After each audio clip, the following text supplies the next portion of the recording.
So when you think about humanity's journey, this incredible, sprawling story, what's really driving it? Is it just, raw intelligence, our knack for inventing things? Or maybe something else entirely, something we don't often talk about. Exactly. That's what we're diving into today. We're really getting into the core ideas of Yuval Noah Harari's huge book, Sapiens. A book that really challenges a lot of assumptions. Right.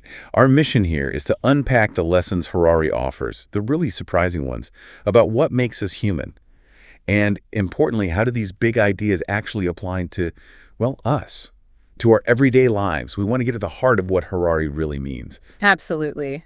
And this deep dive, it's built on those key insights from Sapiens. We're not just walking through history, we're exploring the ideas that Harari puts forward about the sweep of human existence. And one of his running themes, it seems, is that what looks like progress on the surface, it often comes with hidden costs. Or it reveals something fundamental about us, about our nature, that maybe we don't usually stop to think about. Things that are, right there under our noses. Okay, so let's jump right in with one of those big assumptions. Yeah. That a bigger brain is always better. We sapiens, we love our intelligence, right? It feels like our defining feature. It's easy to think more brain power, more advantage. Simple as that. But Harari really flips that idea early on. Yeah. He talks about the huge cost of this big brain. What's this jumbo drain idea he talks about? Yeah, the jumbo drain. It's a great phrase. He's essentially saying our brain is this amazing organ, sure, but it's also a massive biological burden. Think about it. Your brain is maybe 2-3% of your body weight. Tiny, relatively speaking. Right. But when you're just sitting there relaxing, listening to us perhaps, that tiny organ is guzzling down 25% of your body's resting energy. 25%? Yeah. Just for the brain. Exactly. Compare that to other apes, chimps. Gorillas, their brains only need about 8% of their resting energy. So for early humans, this wasn't some minor upgrade. It was biologically expensive, a huge energy investment. So Harari's saying there was a direct trade-off. Early humans had to pay for this cognitive horsepower. How? Well, two main ways, according to the book. First, they had to spend way more time just finding food, constantly foraging, hunting just to fuel that energy-hungry brain. Makes sense. More energy needed means more effort finding it. And second, as a consequence, their muscles actually started to atrophy. They became weaker physically compared to other apes. Harari uses this great analogy. The government one. Yeah, like a government diverting funds from the military, from defense to education. Energy shifted from brawn, from biceps to neurons. So thinking deeply literally cost us physical strength. It's a fascinating biological choice, isn't it? It really is. And it makes you wonder, why just us? Why did only genus Homo go down this path of developing such a, disproportionately massive thinking machine? If it was such a clear advantage, you'd think others would follow. Precisely. Why didn't we get, cats figuring out calculus or dolphins writing symphonies? The fact that other intelligent animals didn't develop brains quite like ours emphasizes that it wasn't just about raw processing power. There were specific, perhaps unique trade-offs sapiens made.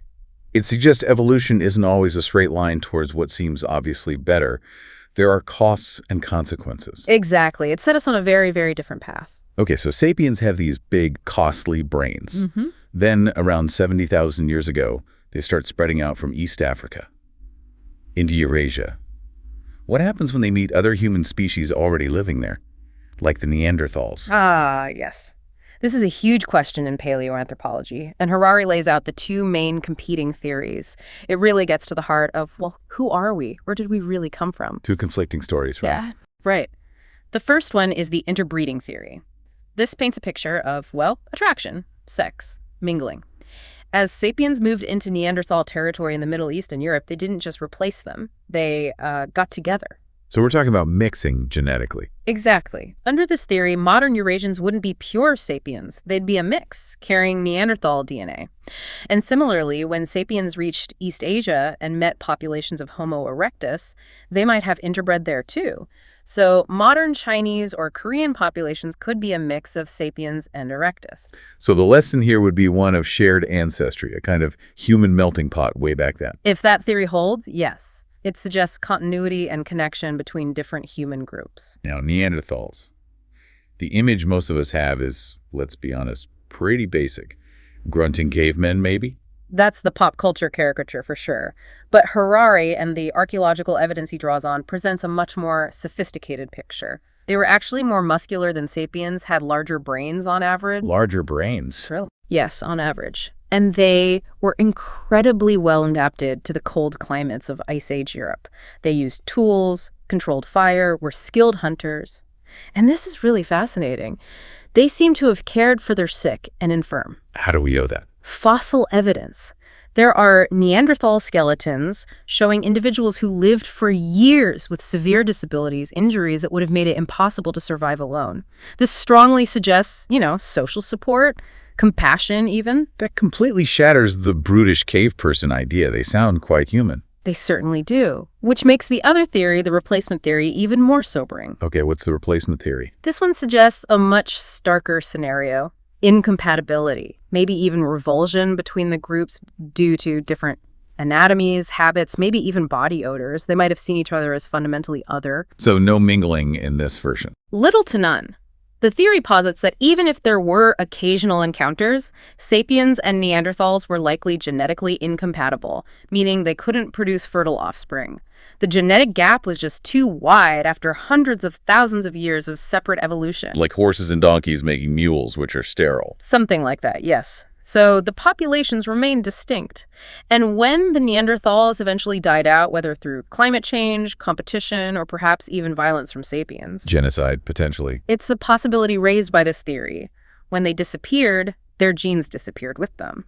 So under the replacement theory, what does that mean for us today? It means all contemporary humans everywhere on the planet are pure sapiens, descended solely from that group that left Africa around 70,000 years ago. No mixing, just replacement. Wow. Those are two radically different origin stories, one of connection, one of separation, and maybe conflict. And the implications for how we understand ourselves, our shared humanity, our biological identity, they're huge, aren't they? Are we one relatively homogeneous line or a more complex blend?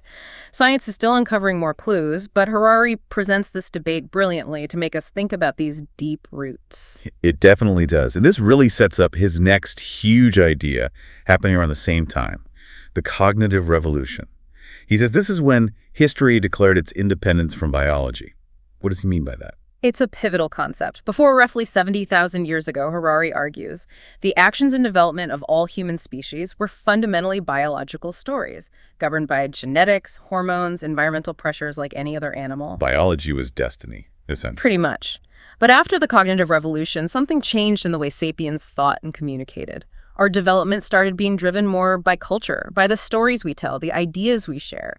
To understand, say, the rise of Islam or the French Revolution or modern capitalism, you can't just look at genes and biology anymore. You need history, sociology, economics. Exactly. You need to understand the shared ideas, the collective myths, the imagined realities that motivate people. This shift, for Harari, is what truly sets sapiens apart and allows history, in his sense, to begin.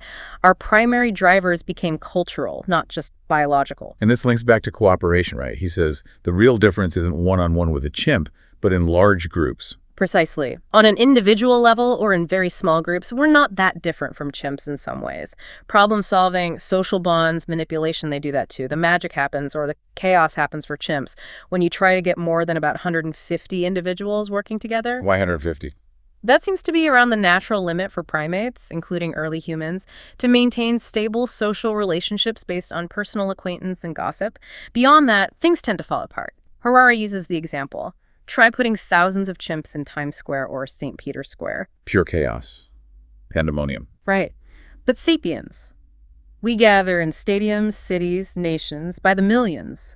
And we create these incredibly complex, orderly systems, trade networks, religious institutions, political states, things that require coordinating vast numbers of strangers who will never meet. Oh, how do we do that? This is Harari's absolute core idea. Imagined orders. Shared myths. Fictions, things we collectively agree to believe in, even though they don't have a physical reality. Like money, nations. The human rights. Exactly, those things. He called it the mythical glue. It's not our individual brain power alone, but our unique ability to invent and share belief in these abstract concepts that allows for flexible cooperation on a massive scale. It's not just tool making, it's story making. Precisely. Think about the difference in scale. 30,000 years ago, making a flint spearhead One person, maybe a few friends, minutes of work. Building a modern nuclear warhead. Requires millions of people. Yeah. All over the world. Millions of total strangers. Miners digging uranium in one country. Physicists calculating equations in another. Engineers designing components. Factory workers assembling them. Politicians authorizing it. All cooperating based on shared belief in things like nations, national security, scientific principles, and the value of money. That scale is just mind-boggling. Yeah. It's the shared fiction that makes the complex reality possible. That's the argument. This ability to create and believe in shared fictions is the key, the absolute foundation for almost everything that follows in human history, societies, empires, civilizations. It's a powerful lens Harari gives us. And it sets us up perfectly for his take on the agricultural revolution, doesn't it? Because that's usually seen as the big step forward. The cornerstone of civilization, progress, except Harari throws a major spanner in the works. He calls it history's biggest fraud, or more commonly, a trap. A trap? How can agriculture be a trap? It gave us food security, villages, cities. Well, that's the conventional story. But Harari argues, very persuasively, that while it might have been an evolutionary success for the species Homo sapiens, allowing us to multiply massively, it was often a terrible deal for the individual human. Okay, break that down. Why was it a poor deal for individuals? Several reasons. First, the diet. Early farmers relied heavily on a few staple cereals: wheat, rice, corn. This diet was often poor in minerals and vitamins, hard to digest, and really bad for your teeth and gums. Compared to hunter-gatherers, who had a much more varied diet, right? Yeah. Nuts, berries, fruits, different types of meat, fish. Arguably much more nutritious and balanced, plus relying on just one or two crops made agricultural societies incredibly vulnerable. World failure meaning? Mass starvation. A single drought, a flood, a new pest, and you could have devastating famines wiping out huge percentages of the population. That hunter-gatherer variety offered more resilience. So less nutritious food and more risk of starvation. What else? More disease, often due to denser populations living close together with their animals, and surprisingly, perhaps, more violence. More violence. I thought agriculture led to peaceful villages. Not necessarily, especially in the early stages before large states could impose order. Archaeological evidence suggests that in many simple agricultural societies, violence accounted for a shockingly high percentage of deaths, maybe 15%, sometimes up to 50% in certain areas. 50%, that's staggering. It really challenges that idyllic image, doesn't it? Harari points to ongoing high violence rates in some modern horticultural tribes as well, suggesting this wasn't just an ancient phase. It's easy for us today, with supermarkets and relative safety, to see agriculture as purely positive. It built our world. Exactly. We see the long-term benefits. But Harari forces us to adopt a different perspective. Think about it from the viewpoint of, say, a 3-year-old girl dying from malnutrition in first-century China because the rice harvest failed. Would she think her suffering was a worthwhile sacrifice for future abundance? It's a brutal question, but it highlights the individual cost. He argues we need to consider the suffering alongside the supposed progress. And this is where he makes that crucial distinction between evolutionary success and individual happiness. Yes, evolution, in a strict biological sense, only cares about one thing: replicating DNA. More copies equals success, period. 10,000 miserable farmers reproducing successfully are, in evolutionary terms, a greater success than 100 happy hunter-gatherers. So the trap was? The trap was that agriculture enabled sapiens to keep more people alive, but often under worse conditions. Wheat domesticated us in a way, forcing us into a life of hard labor, poor diet, and vulnerability, all in service of multiplying our DNA. Evolutionary success, individual cost. That's a truly sobering perspective on progress. And then there's that wild theory about Göbekli Tepe. Oh, right. The idea that maybe agriculture didn't start because we needed more food for daily survival, but to support massive communal religious projects. Temples before villages. Exactly. Göbekli Tepe is this incredible ancient site in Turkey, built by hunter-gatherers thousands of years before agriculture took hold nearby. Huge carved stone pillars. It required immense organization and resources. Harari floats the idea that maybe the need to feed the workers building and operating these ritual centers spurred the initial experiments with cultivating wild grains. So our desire for shared meaning, for collective belief, those imagined orders, again, might have actually driven the agricultural revolution. It's a provocative thought. It suggests maybe our spiritual or social needs came first, and the practical necessity followed. It flips the usual narrative. Fascinating. Okay, so agriculture happens, populations grow, villages turn into cities, cities into kingdoms. But Harari says food surpluses weren't enough to hold these large societies together. Right. You need more than just food and roads. You need ways to manage land, water, disputes between strangers, collective action in crises. You need rules. You need laws. You need Imagined orders. Again.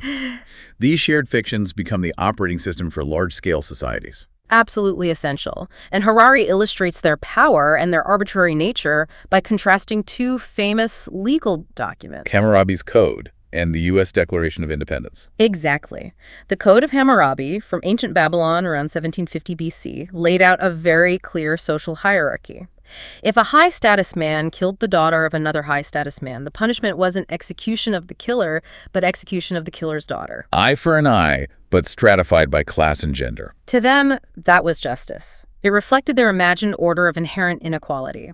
Then fast forward about 3,500 years, and you get the American Declaration of Independence proclaiming all men are created equal with unalienable rights. Two completely contradictory claims about universal justice. Both claiming to be based on objective, eternal principles. But Harari's point is cutting. He says both are biologically wrong. Wrong. How so? Because concepts like equality or rights or even justice don't exist objectively in nature. They exist only in our shared imagination. They are myths we invent to organize ourselves. He really breaks down the Declaration into biological terms, doesn't he? It's quite startling. It is. Created equal becomes evolved differently. Endowed by their creator becomes born. Unalienable rights become mutable characteristics because our biology changes. Liberty is an invented concept with no biological parallel. And the pursuit of happiness boils down to the pursuit of pleasure, driven by biochemistry. Wow. Stripping it down like that really reveals how much of our societal foundation rests on these powerful, shared stories, not objective reality. It's a radical reinterpretation and crucial to understanding his argument. These aren't just abstract ideas. They have immense real-world power because we believe them. So how do these imagined orders, these myths, actually stick? How do they become so real and powerful in our lives? Harari points to a few key things. First, and most importantly, you never, ever admit that the order is imagined. You insist it's real, objective. Absolutely. It's decreed by the gods, or it's a law of nature, or it's based on undeniable historical precedent. Think about divine right of kings, or the natural laws of economics, or appeals to tradition. The belief in its objective reality is paramount. And the second thing? Education. Thorough, constant education, starting from birth. The principles of the imagined order are woven into everything. How so? Through myths, legends, fairy tales, songs, art, architecture, political speeches, school curricula, etiquette, even fashion. Fashion. How does fashion reinforce an imagined order? Think about it. Today, a billionaire might wear jeans and a t-shirt, signaling a belief in a kind of egalitarianism, however superficial. In medieval Europe, a nobleman would never wear peasant clothes. It would violate the deeply ingrained imagined order of strict, God-given class distinctions. So clothes become symbols of the underlying myth. Exactly. Or consider how titles like Sir or Madam went from being exclusive privileges for the aristocracy to common polite forms of address. That reflects a shift in the underlying imagined order towards greater perceived equality. These subtle cues constantly reinforce the collective fiction, making it feel natural and inevitable. It's amazing how pervasive it is. Which brings us to social stratification, class, caste, race, gender, time away. These seem like prime examples of imagined orders creating very real hierarchies, often based on ideas of pollution. Yes, the fear of pollution, of contamination, is a recurring theme Harari highlights in how these hierarchies are maintained. The caste system in India is a classic, tragic example. Originating with the Aryan invasion. That's the theory Harari discusses. Around 3,000 years ago, invaders established a stratified society, putting themselves at the top. To maintain these divisions, they created rigid castes with specific roles and, crucially, strict rules against mixing. Don't marry outside your caste. Don't eat with them. Exactly. And this was reinforced by religious myths emphasizing purity and impurity. Contact with the lower caste could supposedly pollute society. It's an imagined order designed to maintain separation and hierarchy, and incredibly, it persists in many ways even today, despite legal efforts against it. The myth is that powerful. And this idea of pollution or contamination was used to justify racism and slavery, too. Absolutely. Horrifyingly so. In the Americas, you had religious myths like the curse of Ham used to justify enslaving Africans. Hmm. Later, these were replaced or supplemented by supposedly scientific myths about biological inferiority, lower intelligence, different moral character, even disease risks associated with Black people. These myths serve to dehumanize and justify oppression. And crucially, Harari points out, they created a vicious self-reinforcing cycle. Even after slavery was abolished, the stigma, the imagined order, remained deeply ingrained. How did the cycle work? Well, because of the legacy of slavery, Black communities in the U.S. South, for instance, were often poorer and had less access to education. Then, when an educated Black person applied for a job, say at a bank, they faced immense prejudice based on the myth that they were inherently unreliable or less intelligent. So the prejudice prevented opportunity. Which then limited economic advancement, which then seemed to confirm the original prejudice in the eyes of those who held it. The imagined order actively shaped reality to fit its own biases. It's a chilling example of how powerful these fictions can be, perpetuating inequality long after their supposed justifications are debunked. And this applies to gender hierarchies as well. Historically, women almost universally excluded from power. Yes, and Harari tackles the common biological excuses head-on. Physical strength. Not the main requirement for leadership or warfare, he argues. Strategic thinking, social skills, stamina, those are key, and women possess them. He even flips the stereotypes, right? Suggesting skills often attributed to women should make them good leaders. Exactly. Skills like manipulation, appeasement, seeing multiple perspectives, you'd think these would be assets for politicians and diplomats. Yet, as he notes, this rarely happened in the real world. Why? Because of the imagined order, the societal hierarchy. That's the implication. Society's imagined hierarchy, the deeply ingrained beliefs about gender roles and capabilities, mediated and suppressed women's natural abilities. Stigmas become reality even when the facts contradict them. It shows how culture can override biology in shaping social outcomes. These examples really drive home how these artificial instincts, as Harari calls them, generated by our shared fictions, shape everything, which leads us to the big picture, the unification of humankind. How did these separate cultures, these different imagined orders, start to merge? Well, first, Harari refines the idea of culture. He moves away from older views of cultures as static, fixed entities. Instead, he emphasizes that cultures are always in flux, always changing, often because of their own internal contradictions. Contradictions like... Think about medieval European nobles again. They were caught between Christian ideals of meekness and humility, preached in church, and the chivalric code of honor, pride, and violence, celebrated at feasts and tournaments. Turn the other cheek versus defend your honor to the death. Exactly. That inherent tension, Harari argues, is a constant engine of cultural change. Cultures are always trying to reconcile these kinds of contradictions, and that process drives their evolution, even without external contact. So culture isn't static, it's dynamic. And over time, these dynamic cultures started interacting more, leading towards unification. Yes, driven by powerful, universalizing forces. Harari identifies three main ones that played crucial roles in knitting humanity together across vast distances: money, empire, or political structures, which we touched on with imagined orders, and universal religions. Let's maybe start with money. Okay, money. We know it's based on an imagined order. It's a shared belief. How did it unify people? Because it's the ultimate trust system between strangers. Harari highlights three key qualities. First, it's a universal medium of exchange. It allows you to convert almost anything into anything else. His examples are amazing here. Brawn into brain. When a soldier uses veterans' benefits for college, or land into loyalty when a lord sells land to pay soldiers, health into justice, using doctors' fees to hire a lawyer, even, controversially, sex into salvation, like those medieval prostitutes buying indulgences. It becomes the universal translator of value. Exactly. Second, it's a great way to store wealth. Unlike grain that rots or land you can't move, money, whether shells, coins, or digital data, is durable and portable. Which allows for accumulation and movement of capital. Which is the third point. Transporting wealth.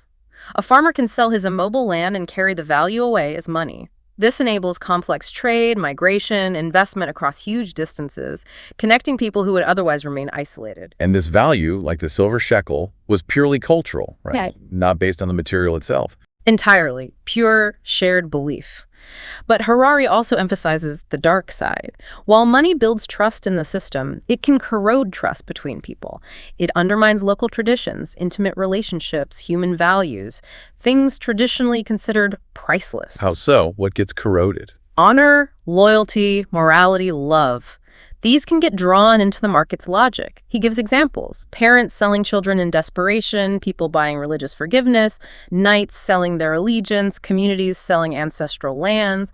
Things that were once outside the realm of commerce get commodified. It sounds like a destructive force in that sense. It can be. But Harari also describes this delicate dance. People tear down old communal structures for commerce, but then they try to build new ones. Laws, regulations, social safety nets to protect society from the raw, unchecked power of the market. So it's not just merchants running wild. No, he makes a surprising point that often brutal warriors, religious fanatics, and concerned citizens have repeatedly managed to trounce calculating merchants, meaning force, ideology, and collective will, steel, as he puts it, are just as important as money in shaping the world and limiting its purely commercial logic. Money unifies, but it doesn't unify alone. Okay, so money's one unifier. What about religion? How does that fit in? Universal religions were another incredibly powerful force for knitting together disparate peoples. Harari identifies two key characteristics they needed to succeed on a global scale. First, they had to claim belief in a universal superhuman order, laws and truth that apply to everyone, everywhere, regardless of local customs or geography. Think God's law or karma. Not just local gods for my tribe, but rules for all humanity. Exactly. And second, they needed a missionary impulse. They had to insist on spreading their beliefs to everyone. This combination, universality and missionary zeal, was potent. When did these kinds emerge? Mostly in the first millennium BC. Before that, most religions were local and exclusive. Think of ancient Egyptian or Roman gods. They didn't generally try to convert the whole world. Early monotheism like Akhenatans in Egypt didn't last, and Judaism, while monotheistic, remained largely focused on one people. So who are the big players in this universalizing trend? Christianity was a major breakthrough, especially thanks to figures like Paul of Tarsus. His argument was simple. If God's Son died for all humanity, then all humanity needs to hear about it and convert. That fueled relentless missionary work. And Islam followed. Yes. Inspired partly by Christian success, Islam spread even more rapidly out of Arabia, driven by a similar universal message and missionary drive. And Harari notes these monotheistic faiths tended to be more fanatical. Often, yes. Because if you believe you possess the one true message from the only God, then all other religions are necessarily false, even dangerous. This often led to intolerance, persecution, and violent efforts to eliminate competing beliefs. It became a high-stakes game for ultimate truth. Yet, he also points out our capacity for contradiction here, believing in one God, but also the devil. Exactly. The persistence of dualistic ideas like a powerful independent force of evil, Satan the devil, within supposedly strict monotheism is fascinating. Logically, an all-powerful, all-good God shouldn't allow for an opposing power. But humans, Harari notes, have this wonderful capacity to believe in contradictions. We hold conflicting ideas simultaneously. It shows how imagined orders can be internally inconsistent yet still function powerfully. Okay, money, religion, and the third great unifier, science. This feels more recent. Much more recent, starting around 1500 AD with the scientific revolution. And Harari argues its foundation was something truly radical, the admission of ignorance. Ignorant. How is admitting ignorance revolutionary? Because most pre-modern cultures believed all the important knowledge was already known. It was in ancient texts, revealed by gods or prophets. The golden age was in the past. There wasn't a strong belief that humans could discover fundamentally new truths or solve age-old problems through their own ingenuity. If the answer wasn't in the scriptures, it probably wasn't worth knowing. So science flipped that. It said, we don't know everything. Precisely. Modern science starts by admitting collective ignorance about the most important questions. And crucially, it combines this with the belief that by gathering observations and using mathematical tools, we can acquire new knowledge and, importantly, new powers. This is where Francis Bacon comes in. Yeah. Knowledge is power. Yes. For modern science, the primary test of knowledge isn't philosophical truth or consistency with tradition, but utility. Does this knowledge allow us to do new things, build new technologies, cure diseases, win wars? If yes, it's valuable knowledge. It's a very pragmatic approach. Yeah, very. And Harari stresses that the tight link between science and technology we take for granted today is actually quite recent. Before 1500, they were mostly separate pursuits. Rulers didn't fund scientists to invent new weapons or industries. They funded priests and philosophers to legitimize their rule and maintain social order. But now, Now, modern wars are scientific productions. Think WWY.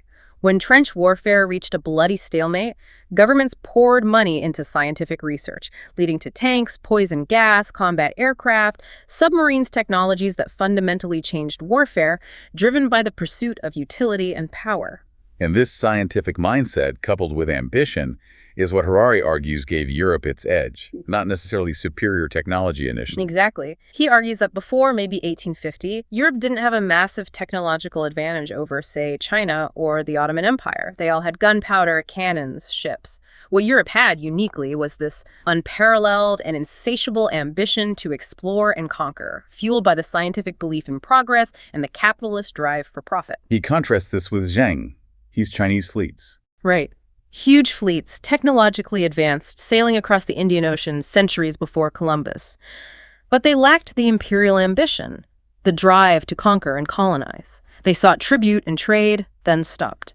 European powers, on the other hand, driven by science and capitalism, sought global domination. The railroad example really highlights this difference in ambition, doesn't it? Starkly. By 1850, Western nations had laid almost 40,000 kilometers of track.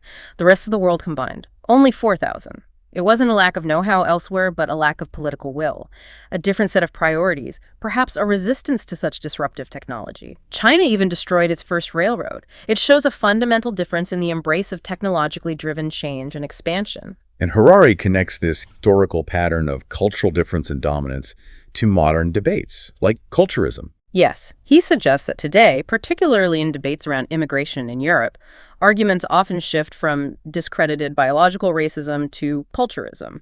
Instead of saying their race is inferior, the argument becomes their culture is incompatible, citing differences in values like democracy, gender equality, etc. So it's still a form of othering, but based on cultural incompatibility rather than biology. Exactly. And Harari points out the tricky position this puts historians and anthropologists in. While biologists can easily dismiss racism as scientifically false, social scientists study cultural differences for a living, making it harder for them to completely disavow arguments based on cultural distinctions, even when those arguments are used for exclusion. It shows how imagined orders adapt and find new justifications. This all flows into the modern world, where capitalism seems absolutely central. Harari calls it more than an economic theory, an ethic. Yes, a whole belief system where economic growth is the supreme good. It dictates that producing more, consuming more, is inherently virtuous and the path to a better future. Everything should serve the goal of increasing the overall economic pie. Which is a radical departure from pre-modern views. Absolutely. Pre-modern economies often saw wealth as final, a zero-sum game. If I get rich, it's probably because I took from you. This made accumulating vast wealth seem suspect, even sinful. And it meant credit was scarce, why lend money if you don't believe the future will be significantly wealthier than the present? So capitalism's big breakthrough was trust in the future. Trust in growth. The idea that human ingenuity, discovery, and investment will create more wealth tomorrow than exists today. This belief unlocked vast amounts of credit, fueling exploration, scientific research, and industrial development. The key question became, will this project generate profit and enable growth? And this belief system is still driving us today. He talks about the frenzied printing of money. Right. He points to modern central banks creating trillions of dollars or euros, essentially, out of thin air, pumping cheap credit into the economy.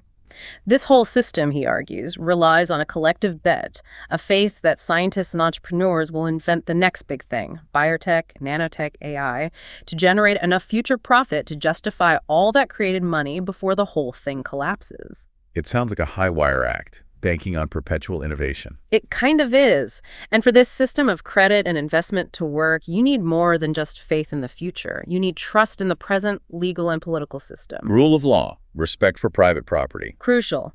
Harari contrasts Spain, where the monarchy often acted arbitrarily, seizing wealth and defaulting on debts, which scared off investors, with the Netherlands. The Dutch built a reputation for respecting private property and upholding contracts, even when inconvenient for the state. Which gave investors confidence. Huge confidence. It allowed Dutch merchants to raise vast sums through private joint stock companies like the VOC, Dutch East India Company. These companies became incredibly powerful, essentially funding and running their own empires, conquering territories, waging wars, things the Dutch state itself couldn't afford. It shows how an imagined order of reliable law can fuel real-world power and economic expansion. But this capitalist engine has a dark side, right? The fly in the ointment? Yes, Harari is very clear. Free market capitalism, focused solely on growth and profit, has no inherent moral compass. It doesn't guarantee profits are gained justly or ethically. The slave trade being a prime example. A horrific one. It was immensely profitable. Private companies traded shares on European stock exchanges, financing voyages to capture and transport enslaved Africans. Investors earned excellent returns. It shows that capitalism, left purely to its own devices, can thrive on activities we now find morally reprehensible. Profit doesn't automatically equal ethical good. That's a crucial point. Now, moving alongside capitalism, the Industrial Revolution, Harari sees this fundamentally as a revolution in energy. Energy conversion, yes. His argument is that humanity isn't really limited by a finite amount of energy in the world. The only limit is set by our ignorance of how to find and harness it. So it's not about running out of resources, but running out of ideas. Essentially, he points out that while our energy use has skyrocketed since 1700, the available energy has actually increased because we keep finding new sources, coal, oil, nuclear, solar, and inventing more efficient ways to convert energy from one form to another. The potential energy out there is vast, we just need to invent better pumps to access it. And the first really big pump was the steam engine. The game changer. Started in British coal mines around 1700, converting heat into movement to pump water, then adapted for textile looms. Then, in 1825, someone connects a steam engine to wagons on rails. The locomotive is born. And boom! The railway age begins just 5 years later. This sparked an obsession with engines, with converting energy, showing it could be applied to almost anything. It fundamentally changed our relationship with power and possibility. And it fundamentally changed daily life too, didn't it? The tyranny of the timetable. Absolutely. Before industry, life flowed with natural rhythms. Sunrise, sunset, seasons, time was approximate. But factories needed precision, synchronization. Because the assembly line depends on everyone being there, doing their part at the exact right moment. Exactly. One person late, the whole line stops. So suddenly, workers, managers had to live by the clock. Fixed shifts, precise lunch breaks, bells ringing. Human life became regimented by this artificial imagined order, the timetable. And this spread beyond the factory. Everywhere. Schools adopted timetables, hospitals, government offices, transport systems, even pubs timed their opening hours to factory closing times. Precise timekeeping became essential for coordinating this complex new industrial society. The clock became king. But this industrialization, this new order, came at another huge social cost, didn't it? The decline of the family and community. A massive cost, Harari argues. For millennia, the nuclear family, the extended family, and the local village community were the bedrock of human existence. They provided almost everything: work, healthcare, education, childcare, elderly care, insurance, social support, even defense. They were the welfare state, the economy, the social network, all rolled into one. Pretty much. Your survival and identity were completely tied to these intimate structures. States and empires existed, but they mostly dealt with larger issues and didn't interfere much in the daily life of the family or village. But the Industrial Revolution changed that dynamic. How? It gave immense power to two other imagined entities, the state and the market. With new technologies for communication and transport and armies of officials, teachers, police, social workers, the state and market could reach into people's lives in unprecedented ways. And they used this power to weaken traditional bonds. Systematically, yes. The state took over justice from family vendettas. The market replaced local traditions with mass-produced goods and waged labor. Essentially, the state and market made individuals an offer. A deal. A deal. Be loyal to us, the state and the market, instead of your family and community. We will provide for you, we'll educate you, employ you, insure you, protect you, care for you when you're old or sick. And they delivered. To a large extent, yes. Pensions, schools, healthcare, police, welfare, these services were increasingly provided by impersonal institutions, not intimate kin groups. And this applied to individuals, including women and children, recognizing them as separate entities, not just parts of a family unit. Which sounds like liberation in many ways. Freedom from stifling family obligations. It was, for many. But Harari highlights the paradox. We gained individual freedom, but we lost the security and intimacy of the tight-knit community. Many people today feel alienated, lonely, and threatened by the very impersonal state and market forces that supposedly liberated them. We're like atoms, disconnected. We were designed by evolution for deep community, he argues. Yet in just 2 centuries, culture has reshaped us into individuals, often isolated within mass society. It's a testament to the awesome power of culture to override even our deepest biological inclinations. This really brings us to the question of happiness. All this change, this progress, did it actually make us happier? That's the million-dollar question, isn't it? And Harari offers a really profound insight here. He argues that happiness depends less on objective condition, wealth, health, community, and more on the correlation between those objective conditions and our subjective expectations. The gap between what we have and what we expect. Exactly. This is why, he suggests, something like winning the lottery often has the same long-term impact on happiness as a severe accident. How can that be? Because when objective conditions improve dramatically, winning the lottery, expectations skyrocket just as quickly. You get used to the new level, and soon you want more, leaving you potentially no happier than before. Conversely, after a negative event, expectations might shrink, allowing people to adapt and find contentment even in difficult circumstances. So, wanting a simple life and achieving it brings more happiness than wanting luxury and falling short, even if, objectively, the second person is better off. That's the idea. It resonates with ancient wisdom, doesn't it? The philosophers and spiritual leaders have said for millennia that being satisfied with what you have is more important than constantly getting more of what you want. Harari takes this further into Buddhist philosophy. Yes, he touches on the Buddhist idea that true happiness comes from understanding the nature of your own mind specifically, realizing that you are not your feelings. What does that mean? Feelings, anger, joy, desire, sadness, or just temporary biochemical fluctuations. They arise and pass away. The relentless pursuit of pleasant feelings and avoidance of unpleasant ones from this perspective just traps you in a cycle of craving and aversion, which is suffering. So the key is detachment, observing feelings without being controlled by them. Observing them without identifying with them, understanding their impermanent nature. That, according to this view, is the path to real, lasting peace or happiness, independent of external circumstances. This feels incredibly relevant today, with social media constantly feeding us unrealistic expectations about lifestyles, relationships, even appearance. Absolutely. Think about beauty standards. We're bombarded with images of digitally perfected models. Our subjective expectations become completely warped, leading to widespread dissatisfaction, even though objectively most people are perfectly fine. It's the expectation gap again. Harari actually calls for historians to study happiness more, right? To understand how these big historical shifts impacted individual well-being. Yes, he calls it the biggest lacuna in our understanding of history. We know so much about wars and empires, but so little about how these events actually affected the happiness and suffering of ordinary individuals. It's a call for a more human-centered history. Which leads us, finally, to the future. And Harari's vision here is, well, it's mind-bending. The potential end of Homo sapiens. It's a staggering conclusion. He argues that we are now at a point where Homo sapiens is starting to break the laws of natural selection, replacing them with the laws of intelligent design. Moving from evolution by chance to evolution by choice. Precisely. For billions of years, life evolved blindly through natural selection. Giraffes got long necks through random mutation and environmental pressure, not conscious design. But we started tinkering with the agricultural revolution. Selective breeding. That was the first crack in the old regime, yes. Choosing which animals or plants reproduced based on desired traits.